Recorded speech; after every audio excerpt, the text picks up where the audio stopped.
Okay, we're studying the knowledge. You understand what I'm saying?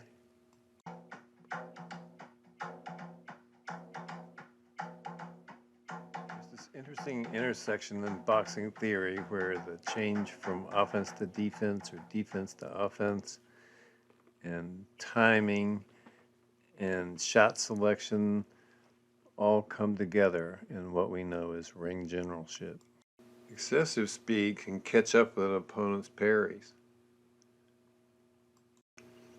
Cadence is speed regulated to the adversaries. It's the specific rhythm at which a succession of movements is executed. A well-trained fighter imposes his cadence on the opponent, and this is one of the intangibles in boxing.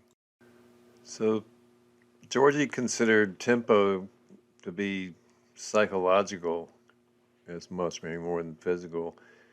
And it was an understanding of the instant of the opponent's weakness.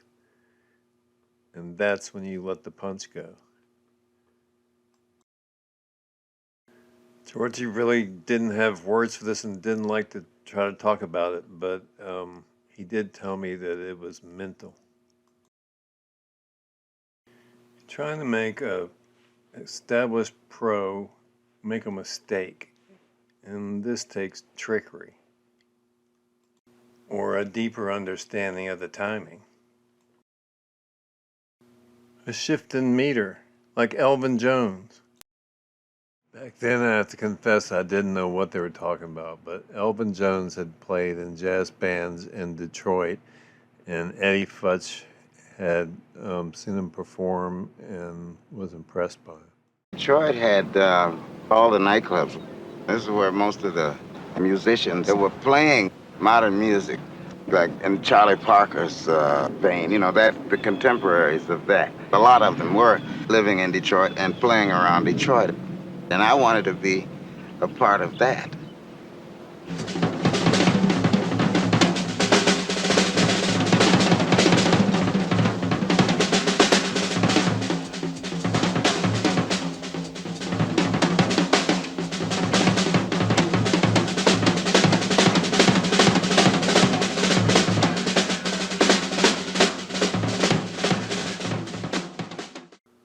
What we're talking about is feeling when to change, when to explode.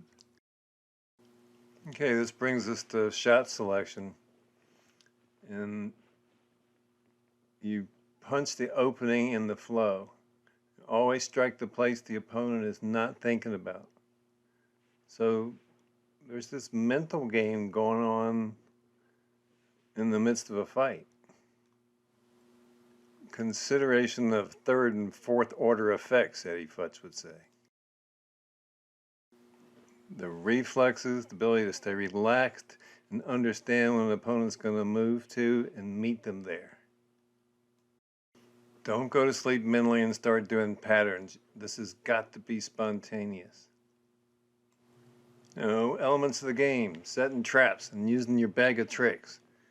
Having the balance and the position relative to the opponent to land the punch with leverage.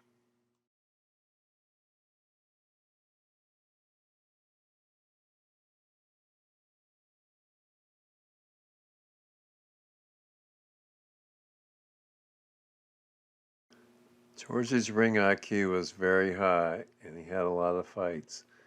So he was thinking in the ring on a very high level. Georgie's not a one-dimensional fighter like a lot of these modern fighters. He was constantly adjusting the distance and the angles relative to the opponent using a complete set of skills.